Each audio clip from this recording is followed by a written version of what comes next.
এক কোলাহলপূর্ণ শহরে রাজন নামে এক ধনী ব্যবসায়ী বাস করতেন।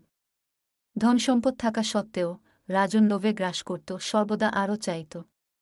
তিনি তার প্রতিবেশী হরিকে ঈর্ষান্বিত করতেন, যিনি ধনী না হলেও তার সামান্য উপার্জনে তৃপ্তি ও সুখী জীবনযাপন করতেন। একদিন রাজন কাছের জঙ্গলে গুপ্তধনের গুজব শুনতে পেল। ধনটি সুবিশাল বলে বলা হয়েছিল, যা কাউকে দেশের সবচেয়ে ধনী ব্যক্তিতে পরিণত করতে সক্ষম। রাজনের লোভ জ্বলে ওঠে এবং সে এটি খুঁজে বের করার সিদ্ধান্ত নেয়। তিনি কাউকে বলেনি, এমনকি তার পরিবার কেউ না, এবং বনে চলে যান। দিন কেটে গেল, আর রাজন অক্লান্তভাবে খুঁজতে লাগল। অবশেষে তিনি একটি গুহার ভিতরে একটি বড় বুকের সাথে হোঁচ খেয়েছিলেন। তিনি যখন এটি খুললেন, সোনা, গহনা এবং অমূল্য শিল্পকর্ম দেখে তার চোখ চকচক করে উঠল। যাই হোক, তিনি যখন ধনটি নিতে এগিয়ে গেলেন, তখন তাকে একটি বিষাক্ত সাপ কামড় দেয়, যা বুকের পাহারা দিয়েছিল। রাজন স্তব্ধ হয়ে গেল, তার শিরাউপশিরায় বিষের গতিপথ অনুভব করছিল।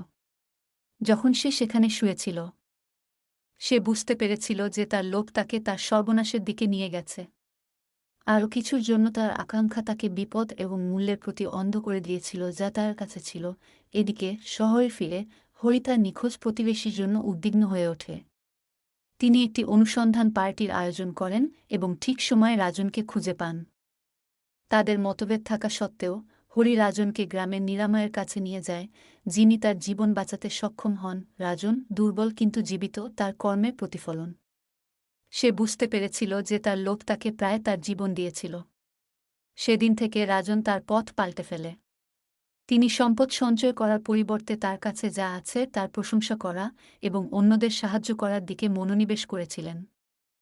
গ্রামবাসীরা রাজনের রূপান্তর লক্ষ্য করেছিল এবং তার নতুন জ্ঞানের জন্য তাকে সম্মান করেছিল।